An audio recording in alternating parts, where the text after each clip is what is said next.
প্রিয় বন্ধু, এই নাটকটার ব্যাপারে একটু বলি। অঞ্জন দত্ত এবং নিমা রহমান এই নাটকটিকে অডিও ড্রামা করে যথেষ্ট জনপ্রিয় করেছিলেন। সেই নাটকটিকে একটু ছোট করে আমাদেরই পরিবেশনা।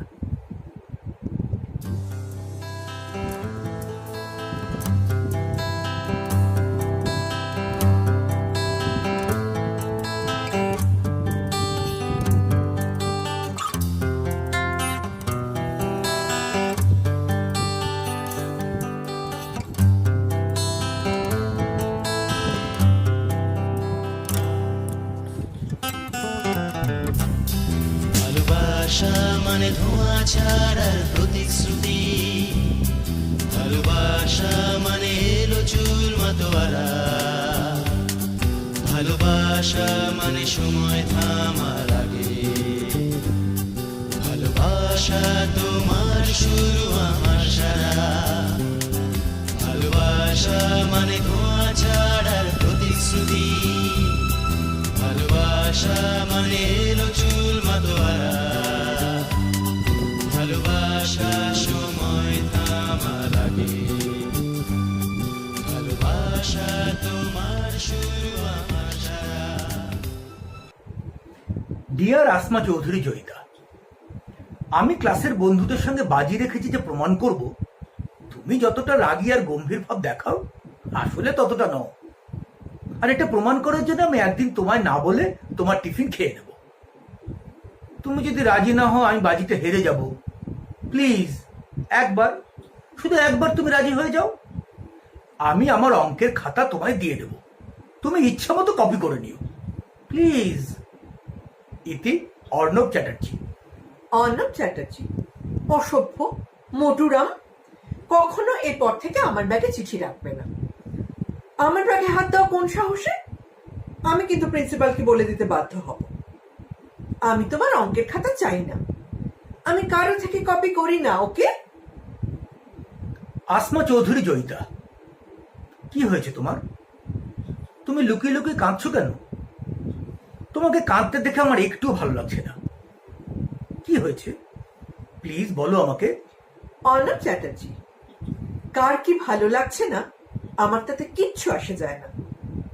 আমি স্কুলে আসি নিজের জন্য, কোনো অর্ণব চ্যাটার্জির জন্য নয়। যাই হোক, আমার দিদা মারা গেছেন, আমাকে খুব ভালোবাসতেন। জয়িতা। ডিয়ার আসমা চৌধুরী জয়িতা, তোমার দিদার মারা যাবার কথা শুনে খুব খারাপ লাগছে। তোমার নিজের চোখের সামনে কোনো প্রিয়জনকে মারা যেতে দেখে তোমার কেমন লাগছে সেটা আমি অনুভব করতে পারছি। কিন্তু মারা তো একদিন সবাইকেই যেতে হবে, তাই না? সেই জন্য কান্নাকাটি না করে জীবনের সুন্দর দিকগুলোর কথা ভাবার চেষ্টা করো না কেন? অর্ণব চ্যাটার্জি, তোমার চিঠির জন্য অসংখ্য ধন্যবাদ। আসলে দিদা ঠিক আমার চোখের সামনে মারা যাননি, তিনি ঢাকায় ছিলেন আমার ফুপুর কাছে। আমায় এখন ঢাকায় যেতে হবে সব কাজকর্ম সারার জন্য। হ্যাঁ, আরেকটা কথা, তোমার চিঠিগুলো না সত্যি অসহ্য। তুমি একেবারে চিঠি লিখতে পারো না। সামনাসামনি কথা বলছো না কেন বাবা?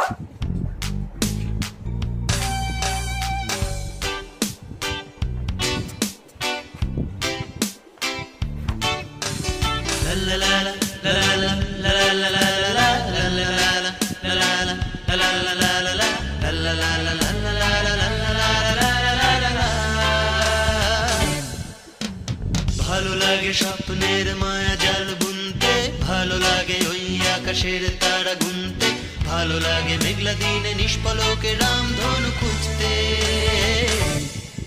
বন্ধু বন্ধু, ভালো লাগে স্বপ্নের মায়া জাল বুনতে, ভালো লাগে ওই আকাশের তারা গুনতে, ভালো লাগে মেঘলা দিনে নিষ্পলকে রামধনু খুঁজতে। বন্ধু বন্ধু। ডিয়ার জয়িতা, একটা খুব বাজে খবর আছে।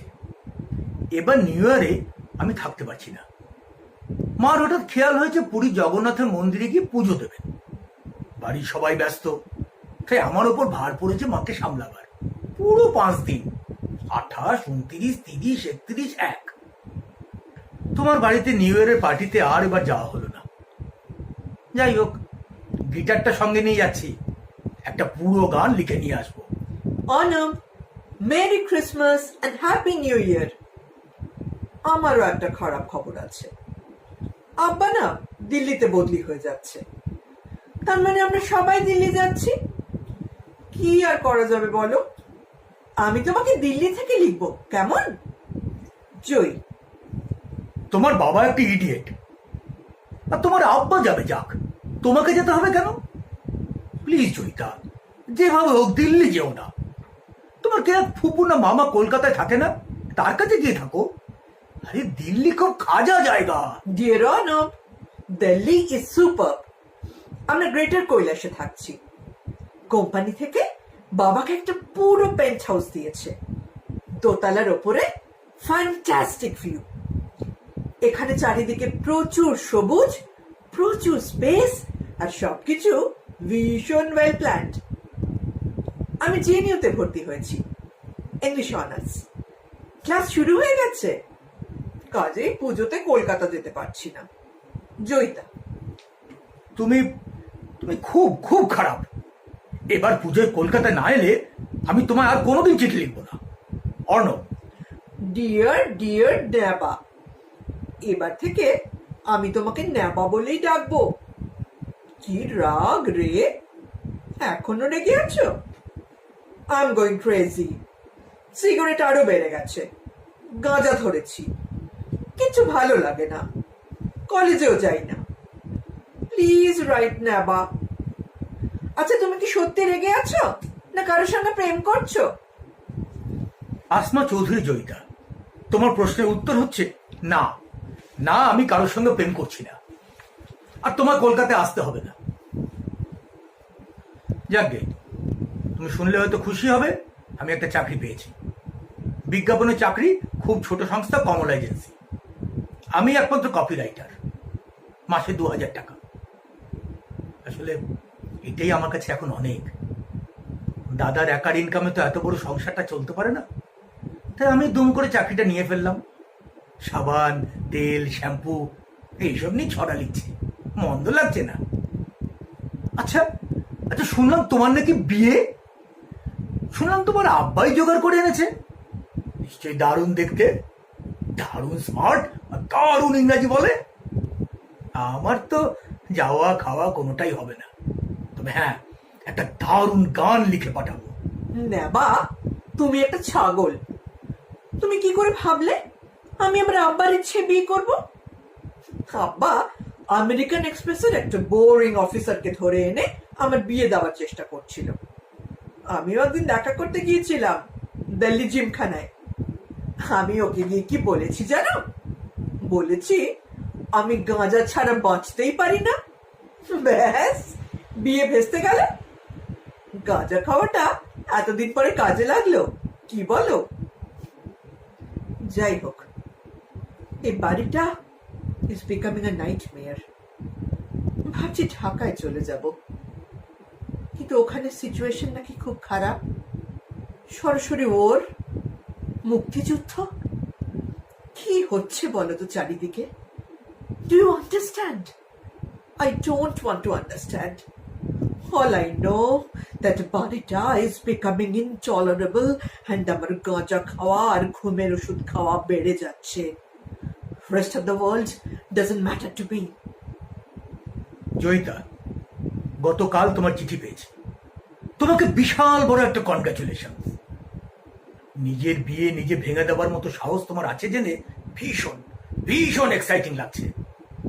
আমিও গতকাল সাহস করে কি করেছি জানো? ধর্মতলা একটা বাড়ি গিয়ে চিন খেয়েছি। 4 পেগ, বড় পেগ, জীবনে প্রথম, একা একা। তারপর ভিক্টোরিয়া মেমোরিয়ালে গিয়ে একটা ঘোড়া গাড়িতে উঠে পড়লাম। হঠাৎ বৃষ্টি, ভিজলাম। সে এক দারুণ অভিজ্ঞতা। নেবা, এবার একটা বিয়ে করো। আচ্ছা, তোমার গানের কি খবর? একদম ক্লোজ চ্যাপ্টার? জানো নেবা, আমার না একদম সময় কাটে না। নিজের ঘরে বন্দি হয়ে বসে কেবল গাঁজা খাই আর ঘুমের ওষুধ খাই। Right now I am out. তাই কি লিখছি নিজেই জানি না। নেবা, যদি পারো তো এখান থেকে আমাকে নিয়ে যাও, নইলে কে জানে কি হয়ে যাবে। পারবে পারবে আমাকে এখান থেকে নিয়ে যেতে? আমাকে বিয়ে করবে? নেবা। জয়িতা, তোমার চিঠি পেয়েছি গত সপ্তাহে। একবার নয়, বহুবার পড়েছি। যদি নেশার ঘরে লিখে থাকো তাহলে নেশা কেটে যাবার পর পড়ে আফসোস করবে, কারণ আমি মন ঠিক করে ফেলেছি। হ্যাঁ হ্যাঁ জয়িতা, আমি তোমাকে বিয়ে করব।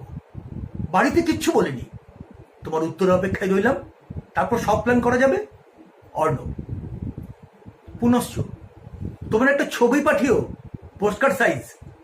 নেবা, কয়েক ঘন্টা আগে তোমার চিঠি পেয়েছি। কি করব, কি লিখবো কিছু বুঝতে পারছি না। শুধু শুধু কান্না পাচ্ছে, এখনো কাঁদছি। এতদিন ধরে ভেতরে ভেতরে ভীষণ চেয়েছিলাম তুমি আমাকে প্রপোজ করবে। সেই যখন করলে, এত দেরি করলে কেন?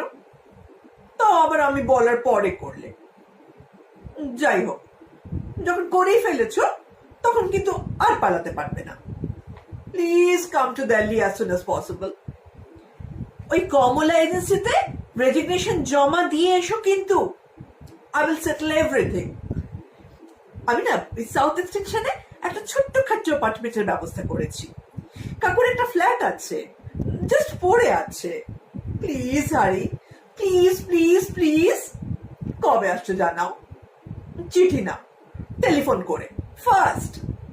তোমার ক্লাসের সেই বিগ ফ্যাট স্নব জয়ী। প্রিয় জয়িতা, গতকাল সকালে তোমার চিঠি পেয়েছি। এখন রাত 12টা। দুদিন অফিস যাইনি। সারাদিন ধরে ভেবেছি। একবার ভেবেছিলাম তোমার চিঠির উত্তর দেব না, কিন্তু তারপর মনে হলো একদিন সময় মতো প্রপোজ করতে পারিনি, আজ অন্তত ঠিক সময়ে সত্যি কথাটা বলে ফেলা উচিত। না জয়িতা, আমি কলকাতা ছেড়ে দিল্লি গিয়ে থাকতে পারবো না, এবং সেই কারণেই তোমার কাকুর দেওয়া হিন্দুস্তান থমসনের চাকরিটা আমি নিতে পারছি না। জানি তুমি রাগ করবে, রাগের মাথায় একটু বেশি গাঁজা, সিগারেট, মদ খেয়ে ফেলবে, কিন্তু এও জানি সে নেশা কেটে যাবে। তখন বুঝতে পারবে কেন আজ আমি পিছিয়ে পড়ছি। আসলে আমি বেসিক্যালি ছাপোষা, ভীষণভাবে মধ্যবিত্ত, জানো। তাই আমার এই ছাপোষা মধ্যবিত্ত সেন্টিমেন্ট আমি ছাড়তে পারলাম না। আমার যা কিছু পাওয়া সবই তো এই ছাপোষা পরিবেশ থেকে পাওয়া। আমার মানিকতলা নোনাধরা বাড়ির দেওয়াল, সাথে সাথে কলতলা, আমার মায়ের ছেঁড়া আঁচলে হলুদের গন্ধ, এইসব আমি ছাড়তে পারবো না। আমি এও জানি আমার এই চেনা জানা পরিবেশের সঙ্গে পাল্লা দিয়ে তুমি চলতে পারবে না। তোমার স্বাধীন থাকার জেহাদ, তোমার উন্মাদনা, উচ্ছলতা, তোমার এক কথায় সবকিছুকে নস্যাৎ করে দেওয়ার ক্ষমতাকে আমি শ্রদ্ধা করি। আর করি বলেই তোমার মতো ভীষণ জ্যান্ত একটা মানুষকে আমার এই ছাপোষা মধ্যবিত্ত গণ্ডির মধ্যে বেঁধে ফেলতে চাই না। সঙ্গে এটাও ভেবে ভালো লাগছে যে আমার মতো ক্যাবলা একটা ছেলে দিল্লির অত ভালো চাকরি, ভবিষ্যৎ, সাউথ এক্সটেনশনে ফ্ল্যাট, সব কিছুর থেকে মুখ ফিরিয়ে নেবার সাহস এখনো রাখে। ডিয়ার নেবা, চিঠিটা বোম্বে থেকে লিখছি। বিয়ে তো করলেই না, কাকার দেওয়া হিন্দুস্তান থমসনের চাকরিটাও নিলে না, তাই আমি চাকরিটা নিয়ে বোম্বে চলে এলাম। আমাকে রিফিউজ করে তুমি একটা কাজের কাজ করেছো, আমি একটা বড় সুযোগ পেয়ে গেলাম। তোমার কি খবর, কি করছো? সে কমলা এজেন্সির চাকরি জানিও। জয়ী। জয়িতা, তোমার প্রশ্নের উত্তরগুলো তাড়াতাড়ি দিয়ে ফেলি। না, চাকরিটা আমি ছেড়ে দিয়েছি, গান নিয়ে আছি। একটা অ্যালবাম বের করে চেষ্টা করছি, ভীষণ ব্যস্ত। এখন আমি শান্তিনিকেতনে, পৌষ মেলায়। না, গান শুনতে নয়, আমার বেসিক ইন্টারেস্টটা বাউল গানে, ওদের নিয়ে একটা ওয়ার্কশপ করছি। তালে হৃদয় তোলে মিঠে বাতারে যায় রে বই হলুদ ধানের দোদুল তোলায় পিয়াসি মন দোলে ও আজ গানের তালে হৃদয় তোলে মিঠে বাতারে যায় রে বই হলুদ ধানের দোদুল তোলায় পিয়াসি মন দোলে হলো সুজন আমার ঘরে তবু আইল না এ পোড়া মনের জ্বলন যেন বুঝলো না হলো সুজন আমার ঘরে তবু আইল না এ পোড়া মনের জ্বলন যেন বুঝলো না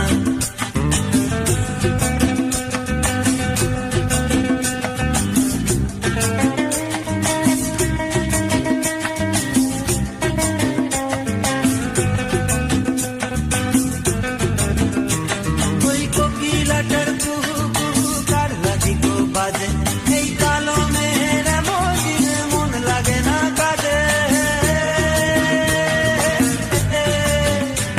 ওই কোকিলাটার কুহু কুহু কার লাগি গো বাজে এই কালো মেঘের এমন দিনে মন লাগে না কাজে ওই দূরে কোথাও Neva, thanks a lot for your letter. তুমি অ্যালবাম বের করছো শুনে দারুণ লাগছে। It's terrific. আমি জানি তুমি খুব নাম করবে, খুব ফেমাস হয়ে যাবে। আমাকে ভুলে যাবে না তো? এখনই চিঠি লেখা বন্ধ করে দিয়েছো। আমার 8খানা চিঠির পরে তোমার একটা উত্তর, তাও 1 পাতার। আরো নাম করলে হয়তো সেক্রেটারিকে দিয়ে লেখাবে। But jokes apart, I'm thrilled at your success. এখন ইন রেট্রোস্পেক্ট মনে হয় তোমার ওই মানিকতলার বাড়ি, ওই জয়েন্ট ফ্যামিলির পরিবেশ হারাবার ভয়, একটা ছক, একটা নিয়ম, একটা কিছুকে আঁকড়ে ধরে বেড়ে ওঠা, এসব তোমাকে হেল্প করেছে নিজেকে চিনতে, নিজেকে জানতে। আমার somehow মনে হয় আমি নিজেকে চিনি না, জানি না, আমার কোনো অতীত নেই। আর আজ সেই অভাবটা ভীষণভাবে অনুভব করি। তাই ইচ্ছে করে ঢাকায় গিয়ে নিজের অতীতটাকে খুঁজে বার করতে, সেটা নিয়ে একটা বই লিখতে। অন্তত কিছু তো একটা করা হবে, সামথিং মোর মিনিংফুল দ্যান যেটা করছি। ঢাকা যাওয়ার পথে কলকাতা যাচ্ছি। মামার বাড়িতে চিঠি লিখেছিলাম। এতদিন পরে ছোট মামা গ্ল্যাডলি রাজি হয়ে যাবে ভাবতেই পারিনি। আমি কলকাতা ফিরছি জেনে তোমার কিরকম লাগছে? আমাকে নিতে আসবে এয়ারপোর্টে, নাকি ইউল বি মকড? জয়িতা, এতদিন পর কলকাতায় আসছো আর আমি তোমাকে আনতে যাব না? 1 ঘন্টা আমার গাড়িতে চড়িয়ে সারা কলকাতা ঘোরাবো, তারপর তোমার মামার বাড়িতে যাব। কবে আসছো জানাও? ডিয়ার নেভা, তোমার উত্তর পেয়ে ভীষণ ভীষণ ভালো লাগছে। আর সব থেকে ভালো লাগছে এটা ভেবে যে আমি তোমার মতো এত ট্যালেন্টেড, এত ভালো একটা মানুষকে চিনি আর এত কাছ থেকে জানি। হ্যাঁ, জীবনে যদি সত্যি খুব ভালো কিছু করে থাকি, তাহলে তোমাকে চেনা, জানা, তোমার মতো একটা মানুষকে বন্ধু হিসেবে পাওয়া। আমরা যতই পরস্পরের থেকে দূরে থাকি না কেন, আমরা জানি যে আমাদের মতো বন্ধু খুব কমই আছে। তাই এতদিন পর দূর থেকে কাছে গিয়ে সেই ভীষণ মিষ্টি, ভীষণ পিওর বন্ধুত্বটাকে নষ্ট করতে পারবো না। না, আমি কলকাতা যাচ্ছি না। কলকাতা থেকে দূরে থেকে, অনেক কলকাতাবাসী থেকে আমি কলকাতাকে বেশি চিনি, বেশি ভালোবাসি। তোমার মধ্যে দিয়ে, তোমার গানের মধ্যে দিয়ে। আমি সোজা বাংলাদেশ যাচ্ছি, ফুপুর কাছে। আপাতত একটা 1 মাসের ট্যুরিস্ট ভিসা নিয়ে যাচ্ছি। সারা বাংলাদেশ ঘুরে বেড়াবো, তারপর দেখি কি হয়। আর হ্যাঁ, বইটাও অবশ্যই লিখব, অন্তত চেষ্টা করব। অন্ধকার থেকে আলোর দিকে যাচ্ছি, ঢাকার থেকে লিখব জয়ী। আজ হোক না রং আকাশে, তোমার আমার আকাশে চাঁদের হাসি যতই হোক না ক্লান্ত,